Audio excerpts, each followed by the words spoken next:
Mas que domínio você tem pra falar de relacionamento abusivo, agressão contra as mulheres? Pode não parecer, mas eu já passei bastante por isso.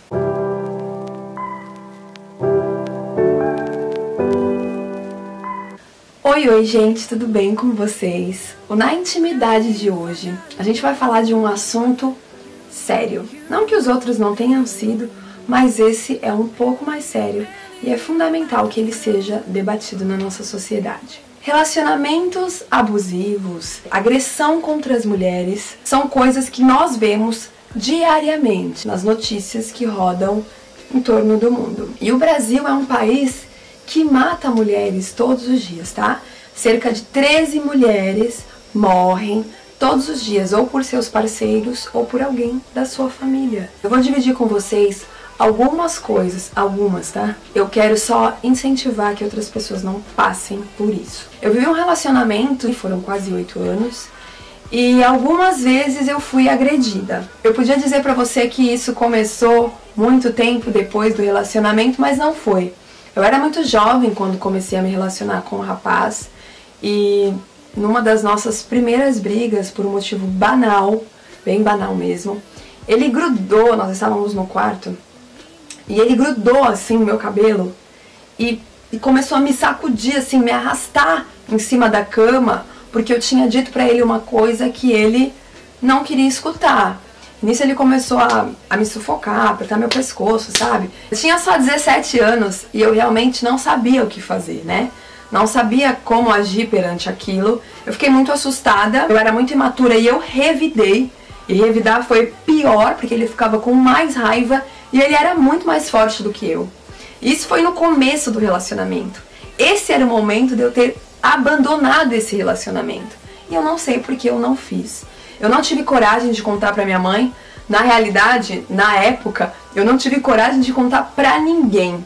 E o que é mais estranho é que no dia seguinte, ele agiu como se aquele episódio realmente não tivesse acontecido e isso é assustador. A segunda vez mais marcante, eu morava com ele longe da minha família. Então era somente eu e ele. Nós brigamos, eu não lembro a razão da briga, mas eu sei que ele ficou muito transtornado. E nessa época, eu já estava amadurecendo um pouco mais. Então eu já não revidava mais, porque eu já tinha consciência de que aquela vida não era a vida que eu queria pra mim. E aí ele falou pra mim, eu vou te matar. Eu fiquei apavorada, muito assustada, comecei a chorar, a tremer. Nisso ele desceu, né, porque nós estávamos no andar de cima, ele pegou uma faca, ele veio pra cima de mim, eu já tava implorando pela minha vida, e ele me cortou no braço. Eu tenho a cicatriz até hoje, é que não dá pra ver assim, mas eu tenho uma mancha aqui, que foi um corte que ele fez no meu braço com a faca. Nesse momento eu já tava pedindo a Deus clemência, e aí ele se afastou e eu me tranquei no banheiro. Eu pedi pelo amor de Deus, que eu comecei a sangrar, eu tenho um pavor de sangue, e hoje em dia, por causa disso, eu peguei um pavor de facas, e aí eu chorei muito, foi horrível, e novamente no dia seguinte, ele agia como se nada tivesse acontecido, né? Ele pediu desculpas, mas não cura. E eu fui embora. Eu pedi pra ir embora, né, eu arrumei uma desculpa e fui embora, porque eu tava muito longe da minha família. Voltei pra minha casa sem terminar a relação. E no longo desses anos, é óbvio que eu terminei esse relacionamento várias vezes. Mas era um relacionamento muito conturbado. E era muito difícil terminar com ele. Porque quando eu dizia que não queria mais, ele falava comigo, com a minha mãe, com a minha irmã, ele chorava, ele dizia que ia se matar. Assim, era um relacionamento muito abusivo mesmo. Ele usava de todas as artimanhas para ferir o meu psicológico, para me dominar, coisa que é muito difícil, porque ele não me dominou. Ele só me mostrou que era ter medo. Aquela sensação de estou dormindo com o inimigo. Eu rompi e voltei, como sempre eu sentia dó. E voltei, porque eu gostava. Mas eu não sei de verdade, gente. Se vocês me perguntarem por que, eu não sei explicar por que eu me mantive nessa relação tanto tempo. E por isso que eu quis expor essas histórias de um mesmo relacionamento, para que outras mulheres não fiquem nessa relação. Porque eu poderia não estar aqui hoje para contar essa história para vocês, né? Eu não denunciei, nunca tive coragem, porque eu nunca senti que o sistema me desse proteção suficiente para tomar uma atitude como essa. Eu, como mulher, me sentia frágil e falava, meu, a Lei Maria da Penha, ela existe, mas não adianta ela existir e não ser eficaz. A partir do momento que uma pessoa te ameaça, você tem que ter segurança. Pô, o cara te ameaça, o cara é agressivo. Não adianta vir alguém determinar pra ele que ele tem que ficar a tantos metros de distância de você, né? Tem que ser além disso. Ela tem que ser eficaz para que eles parem de nos agredir, para que eles parem de agredir milhares de mulheres dentro dos seus lares, na frente dos seus filhos. E digo mais, gente, relacionamento abusivo, agressão física, não tá dentro só de um relacionamento hétero. Eu já presenciei, já vi cenas de mulheres espancando as suas mulheres. E isso é muito triste. Eu estava de novo longe da minha família, nós estávamos em casa e por algum motivo nós brigamos. Ele falou de novo que ia me matar e foi pra cozinha. Na mesma hora, me remeteu àquele dia que ele havia me cortado e eu peguei desesperadamente, abri a porta de casa e saí correndo. Isso era um condomínio. Eu corri, entrei dentro do quintal de uma outra pessoa sem ele ver, eu tava com meu celular. Eu liguei pra minha mãe, falando baixinho, desesperado, e falei assim, mãe, se eu morrer, foi ele que me matou, porque ele vai me matar. Ele pegou uma faca, eu não tinha o que fazer naquela situação, tava sozinha, longe de toda a minha família, liguei pra minha mãe, coitada, deixei ela em prantos, mas eu só queria que ela soubesse que se eu morresse, ela sabia quem foi que fez isso comigo. E eu tava assim apavorada, porque nessa fase da minha vida, eu já tinha pegado pavor de faca. E nas casas que eu vivia com ele, eu escondia as facas grandes. Eu deixava só as facas pequenas. Olha pra você ver o nível que a gente chega, né? Eu escondia as facas grandes e deixava só as facas pequenas. Uma outra vez, que é o ápice, né, do absurdo. Eu não queria ter relação sexual. E ele me agrediu por isso. Simples assim. Ele me agrediu, não só fisicamente, como verbalmente. E aí ele me deixou cheia de hematoma, assim, meu braço todo roxo. No dia seguinte, como sempre, ele agiu como se nada tivesse acontecido.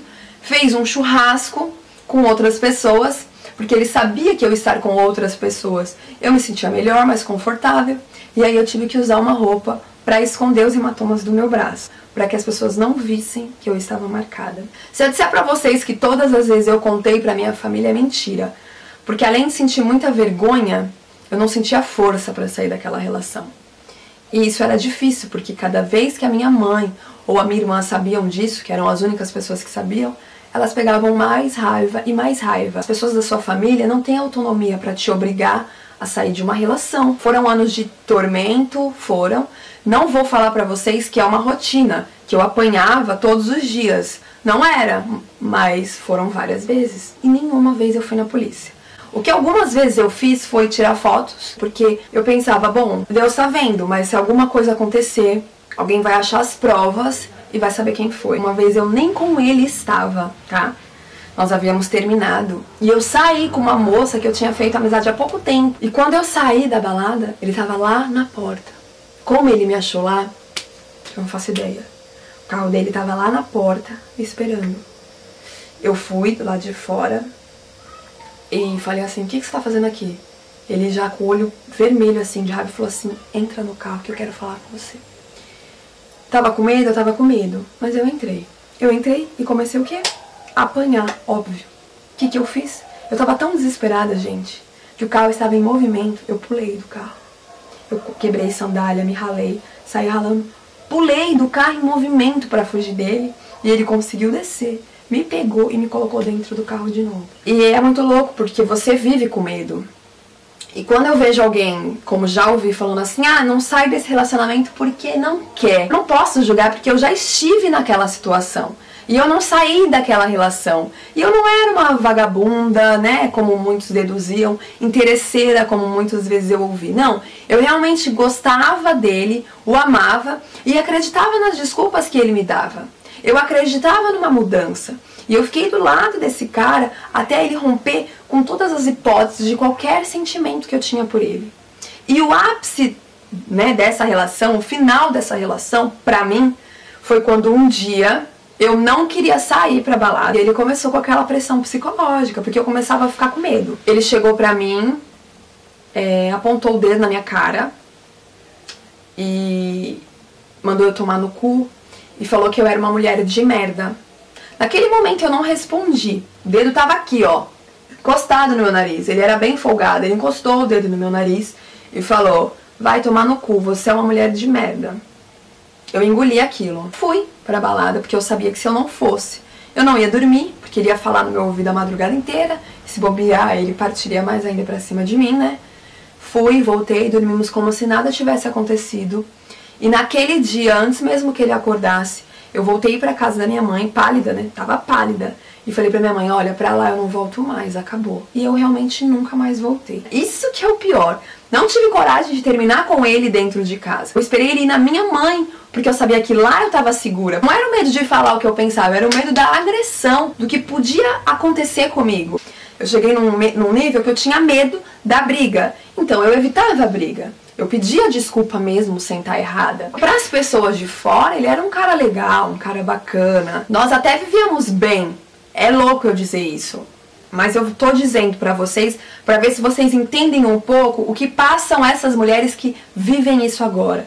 Nós até vivíamos bem, sem brigas. Muitas vezes aquele cara que você não dá nada, ele espanca a mulher dele dentro de casa. Eu conheci outras pessoas que passaram por isso. Aí depois do término ainda, eu fiquei com medo, minha mãe não queria que eu saísse de casa, eu queria viver minha vida, eu já não gostava mais dele, porque eu tava saturada. E aí aconteceu de eu sair, na época eu fui na casa de uma amiga e a minha mãe me mandou mensagem: onde você tá? E eu não queria dizer onde eu tava, porque eu sabia que ela ia ficar preocupada. Ela: eu já sei onde você tá, porque ele te seguiu e mandou uma foto do seu carro. Ou seja, você imagina como a minha mãe estava e como eu fiquei. Eu falei: agora era só o que me faltava, eu vou ser seguida. Então eu cortei relação mesmo, eu não atendi mais, o contato foi zerado. E graças a Deus eu tô aqui pra contar essa história. Mas a gente sabe, tem um monte de cara que não aceita esse rompimento. Ele vai atrás e vai matar, porque ele acha que o nosso corpo de mulher é uma propriedade privada deles, e não é. Ah, denuncia. Denunciar pra quem? Há poucos dias a gente viu um cara que ejaculou numa menina e nada aconteceu. Eu não sei explicar pra vocês porque eu fiquei tanto tempo nessa relação, porque eu me mantive ali mesmo com medo. Eu costumava dizer assim, que eu amava ele, mas não gostava mais dele. O amor próprio tem que estar acima de qualquer coisa. Como a gente vai mudar essa realidade? O primeiro passo é a gente ensinar o quê? As nossas crianças, os nossos menininhos, para que eles entendam e respeitem o próximo, que ninguém é propriedade de ninguém. O primeiro passo é a educação, que o pagamento de imposto que a gente faz todo mês não sirva apenas para político roubar, que eles nos ofereçam segurança. Agora existem inúmeros outros passos que a gente depende da sociedade como um todo, para que a mulher se sinta segura. Eu trouxe essa reflexão no dia de hoje, gente, para que não só mulheres, mas que todas as outras pessoas que estão nessa causa não parem de falar, não parem de incentivar essas mulheres a saírem dessa vida, sabe? Nós merecemos, somos todas merecedoras de uma vida digna e segura. O amor que a gente espera tá muito longe disso. Hoje, só hoje eu sei o que é um relacionamento de paz. Um beijo. Fiquem com Deus. Vejo vocês numa próxima.